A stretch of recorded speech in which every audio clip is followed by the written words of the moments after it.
In today's video, we will be discussing the MJ vs LeBron debate. But before we start, please make sure to like, comment, and subscribe to the channel for more content just like this. Without further ado, let's get started. The Jordan vs LeBron debate has been an ongoing conversation for almost a decade now. The two greats are without a doubt the most dominant players in their era. But when comparing them side by side, who's the better player? Let's take a deep dive into their games and solve this debate once and for all. Michael Jordan is the best scorer in NBA history. Other than his mediocre three-point shooting ability, he has had absolutely no flaws in his game. Jordan averaged more than 30 points per game 8 times in his career, which is pretty incredible if you ask me. He even averaged 37 points per game in 1987 while playing all 82 games. He put up those numbers very efficiently as well. He shot 48% from the floor and shot 85% from the free throw line. And keep in mind, MJ put up those stats in the hand-checking era, meaning it was much more difficult to score on opposing defenders. This is why many believe he would have dominated this era of no defense. With virtually zero defense, no hand-checking, I think if Jordan played today, if he was in his prime in today's rules, I think he'd average between 50 and 60 a game. I think he'd shoot 75% from the floor. If you couldn't hand-check him, he'd be completely unstoppable, said Jordan's agent. While I don't think he would average 50 points even in today's game, it's still hard to believe he wouldn't lead the league in scoring every season. When Phil Jackson became his coach, he coached Jordan to run the triangle offense, which was a system built on sharing the basketball. And Jordan still managed to score 30 points per game, which showed just how great of a scorer he was. But can you believe that Jordan actually struggled on the offensive end coming out of college? The weakest part of Michael's game on the offensive end was his shooting, so he obviously mastered something that everybody said he couldn't do when he came out of college. He did it by shooting consistently, said Phil Jackson. MJ had an unstoppable arsenal of moves. His most notable move was his fadeaway. Jordan is by far the greatest post-scoring guard in the NBA history. He had beautiful footwork and balance, which made it nearly impossible to contain him in the post. And when it comes to athleticism, we all know he had those boxes checked. But speaking of athleticism, that brings us to one of the greatest physical specimens ever seen on an NBA court, LeBron James.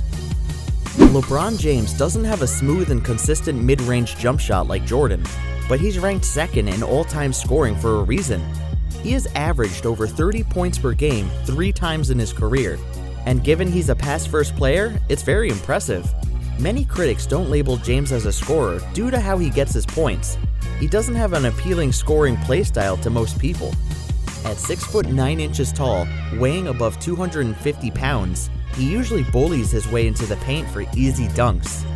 As you would expect, most people prefer traditional pull-up jumpers, post fadeaways, and flashy post footwork. And while he can do all of that, he just doesn't do it as smoothly as Jordan or Kobe. But even saying that, LeBron is one of the most consistent scorers ever. He averages 27 points per game for a career. He averages 27 points per game for a career and 28 points per game for a career in the playoffs. And to be given a little context on just how long he has been a dominant scorer, you should hear this. In 2006, the top 5 scorers were Kobe Bryant, Allen Iverson, Gilbert Arenas, Dwayne Wade, and no other than LeBron James. Curry was still in college at the time, and Trae Young was only 8 years old. Fast forward to 2022, and he led the league in scoring with 30 points per game at 37 years old.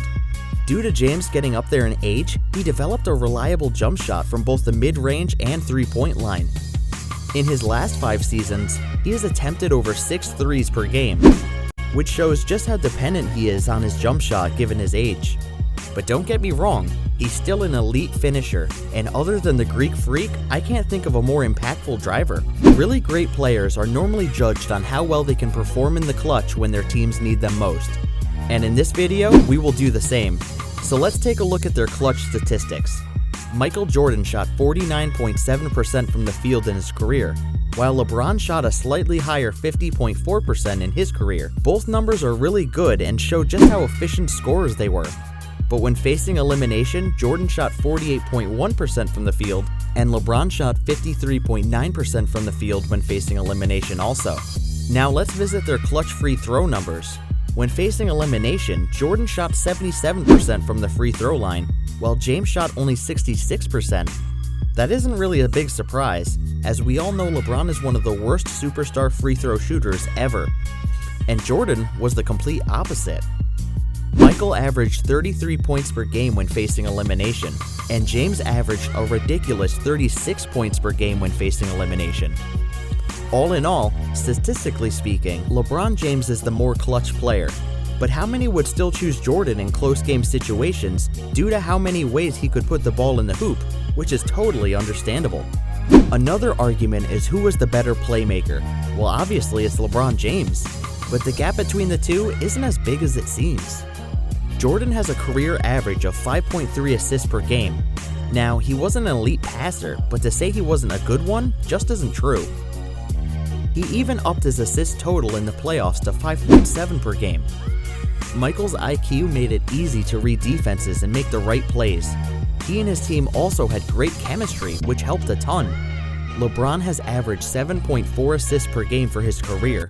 He even had 2 seasons where he averaged over 9 assists per game. All in all, James is the more gifted passer, but Jordan had to learn that skill while playing in the league. And if you're thinking about clicking off the video, I wouldn't go anywhere yet.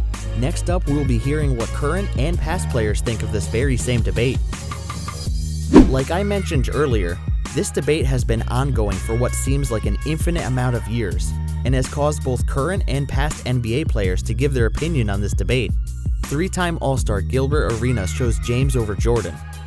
The reason I feel LeBron is the GOAT is because during pressure times, he can still make the actual right decision, versus what us fans and the public wants him to do. Recently in the video, we went over both Jordan and LeBron's clutch stats, so what Arenas said doesn't sound too crazy. But one of the best shooting guards of all time, Dwayne Wade, former teammate of LeBron, had to say this on the debate. But one of the best shooting guards of all time, Dwayne Wade, former teammate of LeBron, had this to say on the debate. I am biased, and I'm going to be biased until the day I pass away. Michael Jordan will be my GOAT. I'm not taking anything away from LeBron. LeBron is amazing, but Michael Jordan is my GOAT. Many people are biased based on what era they were born into. Those born in the 80s and 90s are more likely to have Jordan as their GOAT, while those born in the mid to late 2000s believe LeBron is the greatest. 4-time All-Star Penny Hardaway, who was drafted in 1993, had this to say about the debate. Honestly, I hate to compare these guys, but right now, to me, Michael is the GOAT and LeBron is not too far behind. While many players and NBA fans think LeBron and MJ are pretty close in talent and accolades, former great Hakeem Olajuwon doesn't think so at all. When great people start comparing him with Jordan, then that's not a fair comparison. Jordan was a far more superior player in a very tough league, and he was very creative. That's not taking anything away from LeBron because he is a great player, but it is not a fair comparison because Jordan is a far superior player. And that brings us to the last main argument in question. Just how difficult of a league was Jordan playing in, and how does it compare to today? The major difference between eras is that hand checking is no longer allowed in today's NBA. The rule prohibits defenders from placing their hands on a player to impede their movements. This obviously made it much harder to score, especially for smaller and weaker players. Many say that they prefer the rule change because now stronger players can't just bully with their size, and instead now have to be more skilled and quicker laterally. Even Scottie Pippen jokingly said that the rule change took him out of the game, especially as offensive players began to get faster and more shiftier with the ball. So Jordan, without a doubt, played in a more physical era. But how many players are truly more physical than LeBron James? Once again, he weighs well over 250 pounds with the speed of a guard, and a high IQ like no other. With his physical and mental ability, he would have definitely adapted to the times back then, and still would have dominated the league. But enough of our debating on this topic. What does Michael Jordan and LeBron think of the debate? In an interview with Marvin Shankin, he and Jordan went back and forth on who was the greatest golfer of all time, Tiger Woods or Jack Nicklaus. And in the debate, he dropped interesting gems about the GOAT debates across the sports world. I won 6 championships. Bill Russell won 11. Does that make Bill Russell better than me or make me better than him? No, because we played in different eras. So when you try to equate who's the greatest of all time, it's an unfair parallel. It's an unfair choice. For me, I think they're both great, and I would never say one is greater than the other. Jordan really doesn't get into the debates, but the A-Team All-Star LeBron James is pretty vocal about it. That moment, I was like, I am the greatest basketball player people have ever seen in all the facets. Like, I can play 1 to 5, I can guard 1 to 5, just literally like doing something that's never been done in the history of the sport. Teams that go down 3-1 were like 0 for 32 in finals history. There was nobody ever coming out of there, and nobody gave us a chance. I just felt like ain't nobody better than me at this. All in all, this will be a never-ending debate. They are just too great of players to not be talked about in sports media amongst fans like you and me. No matter who your GOAT is, we shouldn't discredit the other just to build a stronger case for our chosen GOAT. But instead, we should honor and appreciate their greatness and accolades they both achieved in their eras. And while I have to admit it is fun debating the two, it's clear that they both played different styles of basketball and were pretty phenomenal at it. And while I have to admit it is fun debating the two, it's clear that they both played different styles of basketball and were phenomenal at it. Did you enjoy the video? If so, hit the like button and subscribe to NBA Swish for more amazing NBA content like this. Take care, and I hope to see you in the next one.